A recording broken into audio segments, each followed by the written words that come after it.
আমি যখন সেটা মানছি না তখন তোমরা বলছো আমি নাকি তোমাদেরকে অবজ্ঞা করেছি, তোমাদেরকে অপমান করেছি। আমি কোথায় তোমাদেরকে অপমান করেছি বলো তো? উল্টে তোমরা তো আমাকে অপমান করে যাচ্ছ, আনএথিক্যালি আমাকে বাধা দিয়ে যাচ্ছ। কেন ইয়ার? আমি যদি রোজগার করি তাতে তোমাদের অসুবিধাটা কোথায়? সারাটা জীবন শুধু জিজি আমাকে খাওয়াবে আর আমি বসে বসে খাবো। কেন? আমি কেন সেটা করব? আমি তো আজকের দিনের একটা মেয়ে, আমি তো এই সিস্টেমে বিশ্বাসই করি না। আমি জানি যে আমাদের পরিবারটা একটু অন্য রকমের। এখানে বেসিক বাড়ির কাজকর্ম ছাড়াও বউদেরকে মন্দিরের কাজও সামলাতে হয়। সেই জন্যই তো আমি অনেক ভেবে চিন্তে এই কীর্তনিয়া হওয়ার প্রফেশনটাই বেছে নেওয়ার সিদ্ধান্ত নিয়েছি, যেখানে সংসার ফেলে 10-12 ঘন্টা অফিসে সময় দিতে হয় না, নিজের সুবিধে মতন সংসারকে প্রায়োরিটি দিয়ে প্রোগ্রাম করা যায়। আর তাতেও তোমাদের সকলের আপত্তি। This is very bad. তাছাড়া এই ক্যারিয়ারে যে আমি সাফল্য পাবোই, আমি তার প্রমাণও আজকে পেয়েছি। একটা মেকশিফট স্টেজে পারফরমেন্স শুরু করতে না করতে আমি কত টাকা উপার্জন করেছি জানো? আমি তোমাদেরকে দেখাচ্ছি।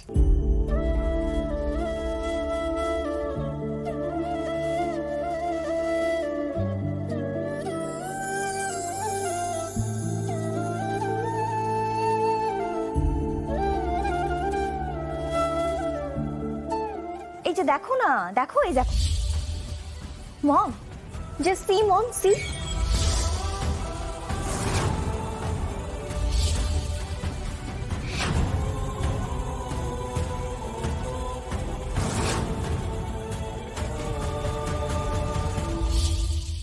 আমি কোথায় ভাবলাম তোমরা সবাই আমাকে উৎসাহ দেবে, আমাকে প্রেস করবে, তোমাদের উৎসাহ নিয়ে আমি এগিয়ে যাব। তা নয়, তোমরা আমাকে অ্যাকিউজ করছো, আমাকে গিল্ট ট্রিপ দিচ্ছ। হে কৃষ্ণ, হে কৃষ্ণ। গোরা, আজ আমার মনে হচ্ছে যে তোমার বাবা যদি এখন বেঁচে থাকতেন আর তিনি যদি দেখতেন যে তার বাড়ির বউ, তার নিজের ছেলের বউ এইভাবে রাস্তায় গামছা ফেলে গান গেয়ে পয়সা রোজগার করছে, তাহলে তাহলে যে কি। আমি জানি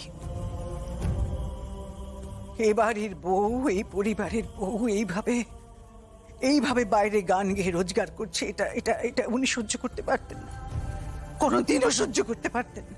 তাই আজ আমার মনে হচ্ছে যে আমিও কেন সেই সময় ওনার সাথে চলে গেলাম না।